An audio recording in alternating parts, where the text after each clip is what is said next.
Hello，大家好，我係阿 Ken。咁已經有一段時間咧冇出片啦。2年前左右啦，已經有好多朋友或者朋友裏邊嘅家人咧，咁相繼都患咗癌症。咁當然有啲就年紀大啲嘅，有啲就頗年輕嘅。咁我覺得就非常之可惜嘅。咁小弟咧就好多年前咧，大概20年前咧就開始去睇癌症嘅成因同埋研究。咁喺呢段時間咧，亦都學咗好多嘢。當然啦，而家主流嗰種醫療嘅手法咧，小弟就唔係好認同嘅。切咗個腫瘤啦，咁跟住就電療、化療，跟住或者係啲標靶藥之類啦。呢啲咁入侵性同埋傷害性咁強嘅醫療手法咧，我就唔係好建議嘅。因為如果你年紀大，開一刀再加啲放射性治療啦，同埋啲電療嘅話咧，都幾傷元氣嘅。咁所以喺我諗20多年前咧，我就開始去睇呢方面最新嘅研究。咁除咗最新嘅研究咧，我亦都會睇翻之前前者嘅研究嘅。咁例如咧，有一位喺1931年攞咗醫學獎嘅一位德國頂尖科學家，佢個名就叫做 Otto Warburg。咁佢有一套理論嘅，咁嗰套理論咧就叫做 Otto Warburg Theory of Cancer。我認為癌腫瘤係因為發酵形成嘅。當然佢呢個 theory 咧唔係攞諾貝爾獎嗰套嚟嘅。咁另外關於細胞而攞到諾貝爾獎。咁但係佢呢一套理論咧一路到現在咧，後繼者都不斷咁去深入研究。咁其中有啲理論咧就大方向嚟講咧，佢呢套所謂發酵嘅理論咧係成立同埋啱嘅。咁當然中間有啲小節咧，佢係有少少犯咗錯誤嘅。現時嘅科技可以做到比當年咧更加仔細嘅嘢，咁所以咧就可以做得更精細、更精確咁去推斷。另外一位就係2016年攞咗諾貝爾醫學獎嘅一位日本科學家，咁佢個中文名咧就叫做大隅良典。佢發現嗰套身體個機制咧就叫做 autotrophy。autotrophy 係乜嘢咧？中文解即係譯為中文咧就叫做自噬機制。咁其實身體有一種叫做自我去回收冇用嘅細胞。咁所以咧就係喺呢度機制，佢攞咗呢個諾貝爾獎。咁去到近代咧，我就亦都唔係叫近代，其實我一路都睇佢嗰本書，睇佢嘅研究。咁佢個名咧就係Thomas Savy， 佢本身而家就喺波士頓任職一個生物遺傳學嘅教授。咁佢嘅研究咧係由20幾年前啦，我就睇佢啲書啦。咁而家我手頭上呢一本咧就係中文翻譯本，咁我會貼翻一張咧就佢英文書嗰個圖面嘅，咁有興趣嘅朋友可以去睇一睇。咁當時咧我攞咗呢本書咧就睇入邊啲 terms 睇唔明嘅，咁當然我就間唔中又攞本書嚟睇下啦，咁一路跟住啲節奏啦，即係而家不斷咁有啲新嘅研究嘅節奏咧去睇。咁而最近呢2年咧，就已經有好多癌症嘅新發現。咁同埋咧，做咗有啲paper 咧係可以重複性，咁好值得大家去睇一睇。尤其是即係患咗癌症嘅朋友咧，可以作為一種參考。咁當然啦，採取邊方面嘅治療咧，就自己揸主意啦。咁往後咧，如果我真係有機會嘅話咧，就可以再出翻啲Thomas Savy 嗰啲咁嘅演講啦，同埋啲 theory。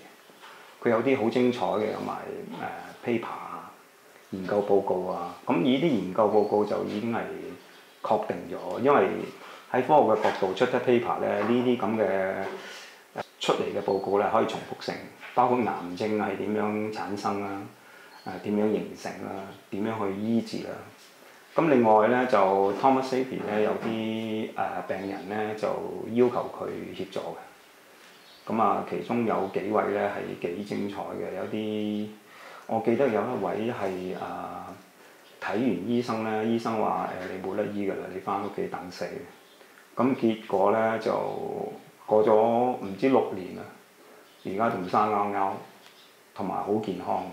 咁佢嗰個治療方案咧就按照 Thomas Seyfried 嘅建議啦。咁啊，所以咧佢就活到今日都冇事嘅。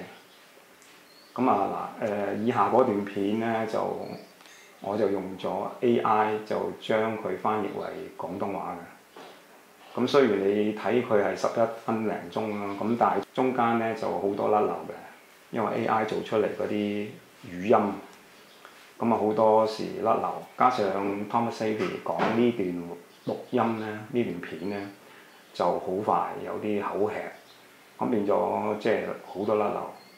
咁我亦都花咗2-3日時間咧，就用咗 AU 將佢合成，咁啊做到而家咁樣咁靚仔。咁如果大家覺得有邊啲做得唔好嘅，或者需要改善嘅，就麻煩你留言，咁我睇下日後有冇機會加強呢方面嘅注意同埋改善。咁啊，今日咧就唔阻大家去片，大家睇一睇。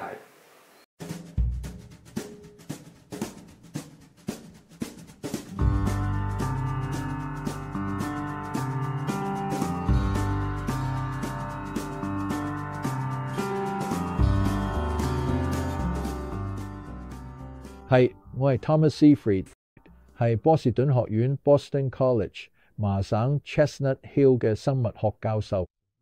我哋最近30年嘅研究項目，主要都集中喺癌症嘅遺傳學同生物化學方面。但係癌症而家有個好嚴重嘅問題，就係佢嘅發病率同埋死亡人數都持續不斷咁上升緊。呢個情況咧，真係令人非常擔憂。根據美國癌症協會最近嘅研究，數據好清楚顯示，每年有超過60萬人因為癌症喺美國死亡，即係每日大約有1700人。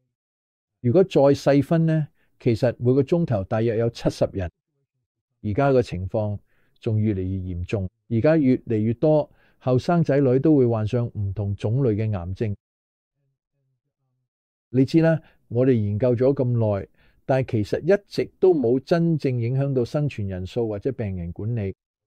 直到近年呢，我先至好清楚發現呢，癌症其實係一種粒線體代謝病，我哋先開始真正咁做。你要明白，我自己係讀遺傳學同生物化學嘅博士，對哺乳類動物嘅遺傳學呢有一定認識嘅。我一直以為，一直都俾人帶住相信癌症係一種遺傳病，呢個係一個潛移默化嘅假設。成個領域 NIH 美國國家衛生研究院、國家癌症研究所都話癌症係一種遺傳病。當時我都冇理由去質疑，直到我自己開始做研究，清楚見到其實有冇嘢唔啱。因為我哋當時收集緊有關限卡斷食呢啲資料，結果發現降低葡萄糖同提升酮體係同癌症管理成功有好大關聯。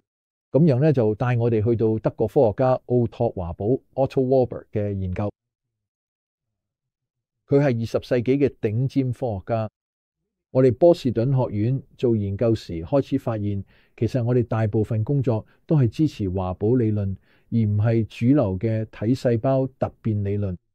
大部分人都以為癌症就係咁，國家癌症研究所網站都係咁寫。佢話癌症係一種遺傳病。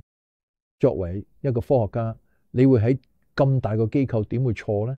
但係我哋做得越多研究，喺腦癌同轉移性癌症嘅前臨嘅模型入邊觀察得越多，我哋就越嚟越相信癌症其實係一種粒線體代謝病。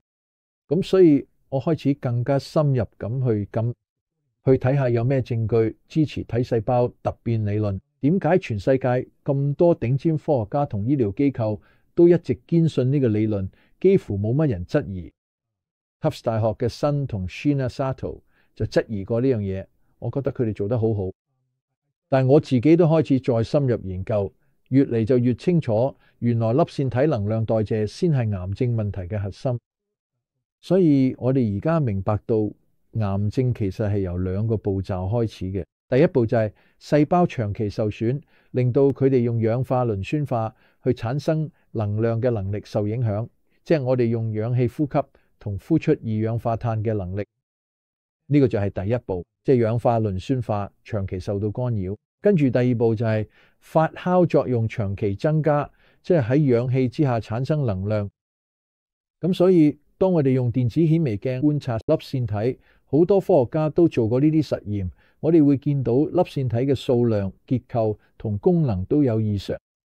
咁呢樣嘢就好似將所有癌症聯繫埋一齊，佢哋嘅能量代謝係有缺陷嘅。我哋未揾到有邊一種癌症可以唔靠發酵都生存到。